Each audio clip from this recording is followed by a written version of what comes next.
Hello viewers, आज आपण या व्हिडिओमध्ये आज जो MPSC समाज कल्याणचा पेपर झालेला आहे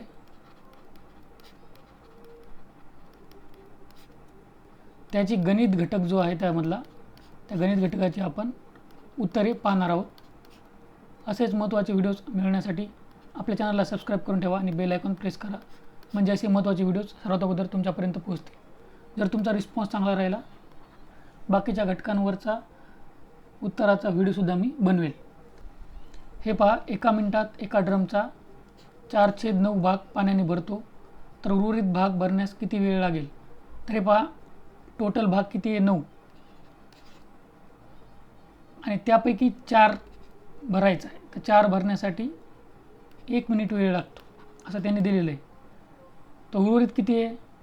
9 पैकी 4 भरलेला आहे, तर उर्वरित आहे 5. तर 5 भरण्यासाठी किती? Unitary method. 4 भरण्यासाठी 1 मिनिट. हे पाहिजे, 4 भरण्यासाठी 1 मिनिट. तर मग 1 भरण्यासाठी 1/4 मिनिट. तर मग तुम्हाला 5 भरायचं आहे, तर गुणिले 5 म्हणजे 5/4 एवढ्या मिनिटामध्ये उर्वरित भाग पाण्याने भरेल. म्हणजे ऑप्शन क्रमांक 4 हे उत्तर आहे. हा प्रश्न पहा, जर घड्याळात 3:17 झाले असतील तर आरशातील प्रतिमा कोणती वेळ दर्शवेल? तर कधीही आरशातील प्रतिमा काढायची असेल तर जे तास आहेत त्यामधून 11 वजा करायचे, आणि जे मिनटं आहेत त्यामधून 60 वजा करायचे. म्हणजे आता या 11मधून 3 गेले 8, आणि 60मधून 17 गेले 43. पर्याय क्रमांक 1, 8:43 हे आपलं उत्तर आहे. हे पहा, 53वा प्रश्न, ॲडमिनिस्ट्रेशन अँड लव या शब्दातील अक्षरे किती प्रकारे वेगळ्या अर्थाने मांडता येतील? तर ॲडमिनिस्ट्रेशनचं कॅल्क्युलेशन थोडं मोठं आहे, तर लवचं करायचं. तर लवचं काय, 4 अक्षर आहेत, त्याचं परम्युटेशन 4 × 3 × 2, 4 त्रिकम 12 दोन्ही 24. तर 24 इथं नाही, इथं नाही, त्या दोन्हीमध्ये आहे. त्या दोन्हीपैकी एक उत्तर आहे. तर ॲडमिनिस्ट्रेशनचं जेव्हा तुम्ही काढता त्याच्यामध्ये 14 लेटर आहेत, रिपिटेशन वगैरे एक्सक्लूड करून काढता तेव्हा 3,62,880. पर्याय क्रमांक 4 हे उत्तर आहे. हे पहा, रिक्त चौकोनातील योग्य अक्षरे लिहायची आहेत. ते तुम्हाला यामध्ये काय रिलेशन आहे ते ओळखायचं आहे. CDEF म्हणजे 3 सोडलं G, HIJ 3 सोडलं K, LMN 3 सोडलं O, PQR 3 सोडलं S, TUV 3 सोडलं W. W बघा 2 ऑप्शनमध्ये आहे. मग आता हे पहा, K 1 सोडलं L, L सोडलं M, 1 सोडलं इथे N, O, 1 सोडलं Q, 1 सोडलं S, 1 सोडलं U. म्हणजे पर्याय क्रमांक 3 WU हे आपलं उत्तर आहे. हा प्रश्न पहा, एका टोपलीत काही फळे आहेत, त्यापैकी 8 सोडून सर्व केळी आहेत, 12 सोडून सर्व सफरचंद आहेत, आणि 16 सोडून सर्व संत्री आहेत. तर आता टोपलीमध्ये काय काय आहे? केळी आहे, सफरचंद आहे आणि संत्री आहे. तर पहिलं काय दिलेलं आहे? 8 सोडून सर्व केळी आहेत म्हणजे काय, याचा अर्थ काय? तर बाकीचे 8 आहेत, बाकीचं काय आहे? सफरचंद प्लस संत्री. हे किती आहेत? 8 आहेत. 12 सोडून सर्व सफरचंद आहेत. आता बाकीचं काय? केळी प्लस संत्री. हे किती आहेत? 12 आहेत. 16 सोडून सर्व संत्री आहेत, म्हणजे केळी प्लस सफरचंद. हे किती आहेत? 16 आहेत. आता विचारलं काय, टोपलीत किती सफरचंद आहेत? तर ऑप्शनमध्ये दिलेलं आहे. तर आता आपण 4 बघूया, सफरचंद 4 आहेत का हे ठेवून बघूया. सफरचंद जर आपण 4 इथं ठेवले तर मग संत्री आपल्याकडे यायला 4, 4 आणि 4 8. मग आता इथं बघूया आपण, सफरचंद आपण तर 4 ठेवले, तर केळी आपल्यापाशी आल्या 12. तर हे मॅच होते का बघू? 12 केळी प्लस संत्री 4 हे मॅच होत नाही, म्हणजे 4 हे पर्याय क्रमांक चुकीचा आहे. आता 6 ठेवून पाहूया. सफरचंद जर 6 असतील तर इथं संत्र्या 2 झाल्या, कारण हे 8 होतील नंतर, तरच 8 होतील ना, संत्र्या 2 असतील तर. 6 + 2 = 8. मग तसंच आपण आता सफरचंद इथं 6 ठेवून बघू, तर केळी आपल्यापाशी 10 पाहिजे, कारण 10 आणि 6 16 होणार. मग आता केळी 10 आहेत माहीत आहे आपल्याला इथून, आणि संत्री आपल्यापाशी 2 आहेत, ते बरोबर यायले 12. म्हणजे ऑप्शन 2 पर्याय क्रमांक 2 6 हे आपलं उत्तर आहे.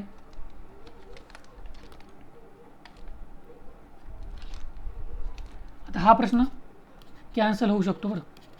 कशामुळं? हे बघा, हे क्यूब दिलेला आहे, 4चा क्यूब, 2चा क्यूब दिलेला आहे, 3चा क्यूब दिलेला आहे, इथं क्यूब दिलेला आहे, इथं क्यूब दिलेला आहे, फक्त इथं क्यूब नाही. इथं क्यूब आहे, इथं क्यूब आहे, इथं क्यूब आहे, म्हणजे हा प्रश्न कॅन्सल होऊ शकतो. आता हे बघा, MNOPQRS आणि T हे टेबलाच्या भोवती बसलेले आहेत आणि त्यांचं तोंड आहे टेबलाच्या मध्याकडं. जर त्याने आपले स्थान 3 जागा घड्याळाच्या विरुद्ध दिशेने सरकवले तर खालीलपैकी कोणते विधान सत्य आहे? ते अगोदर असे बसले होते, आता पूर्ण जण 3-3-3 घड्याळाच्या विरुद्ध दिशेने सरकत आहेत. तर आता बघा, मग यनचे तोंड पश्चिमेकडे असेल, यन हे बघा घड्याळाची दिशा इकडं, घड्याळाच्या विरुद्ध इकडं, तर 1 2 3 यन इथं बसेल. याचं तोंड टेबलाकडे आहे म्हणजे इकडे आहे, तर ही दिशा आहे पूर्व, पूर्व असते, ही पश्चिम असते, ही असते उत्तर आणि ही दक्षिण. तर त्याचं पूर्वेकडे तोंड आहे म्हणजे हे चुकीचं आहे. पीचे तोंड दक्षिणेकडे असेल, पी घड्याळाची याची विरुद्ध दिशा कोणती आहे? ही आहे, इकडं, इकडं नाही जायचं. 1 2 3 तर पी इथं बसेल, पीचं तोंड मध्याकडं म्हणजे इकडं, पीचं तोंड आहे दक्षिण दिशेकडं म्हणजे हे बरोबर आहे. पर्याय क्रमांक 2 हे उत्तर आहे. समजा भरतच्या घड्याळात 2:42 झालीत, अशा वेळी तास काटा व मिनिट काटा कोणत्या दिशेने व कोणत्या कोणात असेल? तर 3 हे पहा, इथे 2:42 झाली म्हणजे जवळपास इकडे 3च्या इथं काटा असेल, बरोबर. आणि इथं समजा इथं 7 आणि इथं 8, 42 म्हणजे इथं, तर हे 90 डिग्रीच्या वर कोण आहे, बरोबर. 180च्या थोडं खाली, 90 डिग्रीच्या वर म्हणजे हा विशाल कोण आहे. म्हणजे पूर्व दिशा, पूर्व आणि पश्चिम दिशा काट्यांची दिसायली आपल्याला, आणि कोण विशाल म्हणजे पर्याय क्रमांक 2 हे उत्तर आहे. आता हे पहा, ए ही केची बहीण आहे, तर इथं बघू आपण, ए जो आहे बहीण आहे कोणाचा? केचं काय दिलेलं नाही आपल्याला. यन हा केचा भाऊ आहे, यन हा केचा भाऊ आहे, यस हा यनचा भाऊ आहे, आता यस पुन्हा यनचा भाऊ आहे, आर ही यसची मुलगी आहे, आता यसची मुलगी आहे आर, बरोबर. तर ए आणि आरमध्ये काय नाते आहे? तर ए आणि आरमध्ये काय नाते आहे? तर ए जे आहे ते फिमेल आहे आणि यसची ए कोण असणार आहे? आता हे आपलं भाऊ बहिणीचं रिलेशन आहे, बहीण आहे म्हणजे याच्या पप्पाची बहीण, याची आत्या म्हणजे आत्या भाची, पर्याय क्रमांक 2 हे उत्तर आहे. हे बा, पुढील घनाचे निरीक्षणाद्वारे 3च्या विरुद्ध बाजूस कोणता अंक येईल? आता 3च्या विरुद्ध बाजूस 7 4 ते येऊ शकत नाहीत, कारण इथे दिसत आहेत आपल्याला, विरुद्ध बाजू म्हणजे आपल्याला दिसणार नाही, इकडं असणार, बरोबर. तसंच 2 1 पण नसणार आहेत म्हणजे इकडं असेल कुठंतरी, तर 2 1 नाहीत, 6 4 नाहीत. ऑप्शनमध्ये बघा, 2 गेलं, 1 गेलं, 3 तर असू शकते का? नाही. 3 3च्या विरुद्ध कसं असेल? नाही, म्हणजे पर्याय क्रमांक 4 5 हे आपलं उत्तर आहे.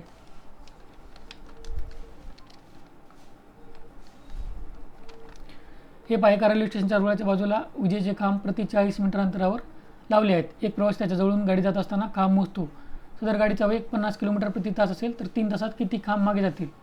तर 50 किलोमीटर प्रति तास जर असेल तर 3 तासामध्ये ती गाडी 150 किलोमीटर चालेल. मीटरमध्ये करायचं, 150 × 1000 हे मीटरमध्ये झालं.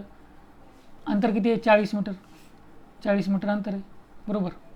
तर हे पहा, याचं आपण कॅल्क्युलेशन करूया. हे कटलं, हे 25 25 गुणिले 150, 25 0 0, 25 5 25 असे, 5 हातच्याली 12, 25 1 25, 10 35 2 37, 3750. पर्याय क्रमांक 1 या प्रश्नाचं उत्तर आहे. हे प्रश्न बघा, इथे गणितीय क्रियांसाठी संकेताचा वापर केलेला आहे. त्रिकोण हे चिन्ह संकेत गुणाकारासाठी वापरलेलं आहे, आपल्याला एवढं दिलेलं आहे फक्त. इतर चिन्हाच्या क्रिया आपल्याला ओळखायच्या आहेत. आता हे बघा, त्रिकोण गुणाकार आहे म्हणजे 6 गुणिले 4 6 चौक 24, हे 24 आणि हे जर समजा वजा असेल तरच 21 व्हायलेत, बरोबर. म्हणजे हे वजासाठी आहे, हे जो गुणाकारासाठी आपल्याला दिलेलंच आहे.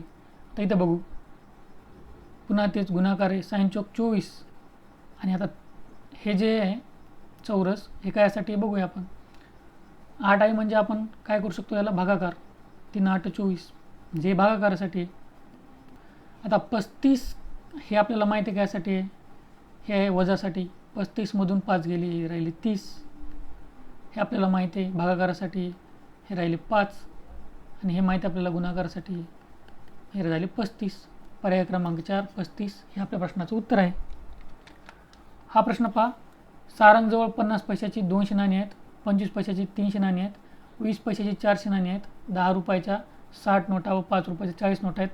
सारंगने आपल्या पैशातून सरिताला 90 रुपये दिले तर सारंगजवळ एकूण किती रुपये राहतील? 50 पैशाची 200 नाणी, 50 × 200 म्हणजे किती? 200 0 0 200 5 1000 म्हणजे 10,000. 10,000 भागिले 100 केलं, 200 कटले म्हणजे हे 100 रुपये, बरोबर. अशा आपल्याला रुपयामध्ये काढायचं आहे. 25 × 300 हे झाले 7500 म्हणजे 100 भागलं, 200 कटले म्हणजे हे 75 रुपये. असे आपल्याला सर्व रुपये काढायचे आहेत. 20 पैशाची 400 नाणी हे 8,000 म्हणजे 80 रुपये. 10 रुपयाच्या 60 नोट आहेत, आता डायरेक्ट रुपयामध्ये दिलेले म्हणजे आता हे आपल्याकडे रुपये आले डायरेक्ट किती? 600 रुपये. 5 रुपयाच्या 40 नोट आहेत, 5 रुपयाच्या 40 नोट आहेत म्हणजे आपल्याकडे डायरेक्ट 200 रुपये आले. आता एवढे जे पैसे ते टोटल आहे, टोटल पैसे किती आहेत बाबाच्याकडे? आता ते आपण टोटल काढूया. तर याचं टोटल येते 1055 आणि याच्यामधून आपण आता 90 सरिताला द्यायचं आहे. 90 सरिताला दिले. 5 10 5 15 झाली 6, इथला 7चा इथे दिला, 10 1 9, 1 हातचा इथे दिला 0, 965. पर्याय क्रमांक 1 965 हे आपलं उत्तर आहे. आता हा प्रश्न पहा. 4 मजूर 6 दिवसात 9600 गट्टू तयार करतात, तर 18 मजूर 4 दिवसात किती गट्टू तयार करतील? याचा फॉर्म्युला आहे M1 × D1 divide by work 1 equal to M2 × D2 divide by W2. आता आपल्याला बघायचं आहे M1 किती आहे आपल्याला? 4 मजूर, D किती आहे? 6 दिवसात, काम किती चालू आहे? 9600 गट्टू. आता इथं 18 मजूर आहेत, 4 दिवस आहेत, गट्टू माहीत नाही म्हणजे X. तर मग आता बघूया. आता आपण यांनी भागू शकतो. 6 1 6, 3 उरली, 6 6 36, 1600, डबल 4 भाग जातो म्हणजे 400. हे झाले आता 1/400 म्हणजे आता असं समीकरण झालं 1/400 बरोबर 18 × 4 डिवाइड बाय X. आता X बरोबर आपण करूया तिरपा गुणाकाराचा 18 × 4 × 400 बरोबर. म्हणजे आता किती हे झाले? 4 × 400 1600 × 18, 18 0 0 18 0 0 18 के 8 10, 8 चल 10, 18 1 18 10 28, 28,800 म्हणजे पर्याय क्रमांक 4 हे आपल्या प्रश्नाचं उत्तर आहे. हा प्रश्न पहा. जे KLM 3 सोडलं मग N आहे, KLMN 3 सोडलं मग O आहे, 4 5 6 7 8 4 सोडलं मग 9 आहे. इथं तसंच रिलेशन लागू होणार. RSTU 3 सोडलं V आहे, STUV 3 सोडलं W आहे, 4 सोडायचे. 11 12 13 14, तर इथं 15 पाहिजे, तर 15 ऑप्शनमध्ये नाही आहे. तर एकतर मग हा प्रश्न कॅन्सल होईल, नाहीतर मग याचं लॉजिक डिफरंट असू शकतं. तुम्हाला जर याचं लॉजिक माहीत असेल तर तुम्ही कमेंट करून सांगू शकता. हे पहा. अशोक हा रोशनचा भाऊ आहे, टीना ही अतुलची बहीण आहे, रोशन हा टीनाचा मुलगा आहे, तर अशोकचे टीनाशी नाते काय आहे? तर अशोक हा रोशनचा भाऊ आहे. हा पहा अशोक हा कोण आहे? भाऊ आहे रोशनचा, बरोबर. टीना ही अतुलची बहीण आहे. तर आपल्याला सध्या रिलेशन माहीत नाही टीना अतुलचं, फक्त आता आपल्याला माहिती आहे की टीना ही बहीण आहे अतुलची. रोशन हा टीनाचा मुलगा आहे. आता कळालं आपल्याला, रोशन हा टीना इथं आहे टीनाचा मुलगा आहे. आता इथं कळते आपल्याला टीना ही अतुलची बहीण आहे, म्हणजे टीना ही बहीण आहे कोणाची? अतुलची. आपल्याला टीनाचं जेंडरसुद्धा आता कळालेलं आहे. तर मग अशोकची टीनाचे नाते काय? अशोक आणि टीना. आता हे पहा. टीनाचा मुलगा रोशन, रोशनचा भाऊ अशोक, म्हणजे दोघं सख्खे भाऊ, म्हणजे टीनाचाच मुलगा अशोक आहे, म्हणजे अशोक हा टीनाचा मुलगा आहे. पर्याय क्रमांक 4 हे उत्तर आहे. आता हे बघा, 2 सलग विषम संख्येचा गुणाकार 8099 आहे, तर त्या 2 संख्यापैकी मोठी संख्या कोणती आहे? आता मोठी संख्या इथे दिलेली असणार आहे. तर फॉर एक्झाम्पल आता आपण काय करू, सगळ्यात कधी असं चेक करायचं आणि मोठी वगैरे विचारलं तर सगळ्यात मोठी संख्या घ्यायची 91. तर 91 सगळ्यात मोठी असेल तर त्याच्या अगोदरची, कारण लगतच्या 2 विषम संख्या आहेत ना, तर त्याच्या लगतची विषम संख्या 89 है ना. 89, 91 नंतरची विचारलं असेल तर 93. तर 89 गुणिले 91 आपल्याला आले पाहिजे 8099. तर याचा गुणाकार तेवढा येतो का हे बघूया. आहे बघा 89, 91, 9 1 9, 8 1 8, 9 9 81, 81 आणि 8 89, 89 चिला 9, 4 8, 8 9 72 आणि 8 80. आलं बरोबर. म्हणजे मोठी संख्या 91 आहे. पर्याय क्रमांक 3 हे उत्तर आहे. आता ही आकृती कॉमन आहे, याच्यामध्ये त्रिकोणाची संख्या विचारलेली आहे. तर तुम्हाला माहीत आहे पर्याय क्रमांक 31 हे या प्रश्नाचं उत्तर आहे. तर अक्षरमाळ पूर्ण करायची आहे, एक सोडून एक अल्टरनेट असं ही अक्षरमाळ आहे. तर बघा अल्टरनेट म्हणजे सी, एक सोडून डी, ई, एक सोडला एफ, मग जी, एच सोडला आय, जे सोडला के, एल सोडला एम, आता एन सोडला इथं असेल ओ, 2 नंबरला ओ आहे, 2 नंबरला ओ एकच पर्यायामध्ये, पर्याय क्रमांक 1. अशा प्रकारे आपण सर्व गणित घटकाची उत्तरे पाहिलेली आहेत. जर काही तुम्हाला समस्या असेल तर तुम्ही कमेंटमध्ये सांगू शकता, काही चुकलं असेल किंवा काही सुधारणा तुम्हाला सांगायची असेल तर. आशा करतो या व्हिडिओमध्ये तुम्हाला फायदा होईल. All the best. थँक्यू.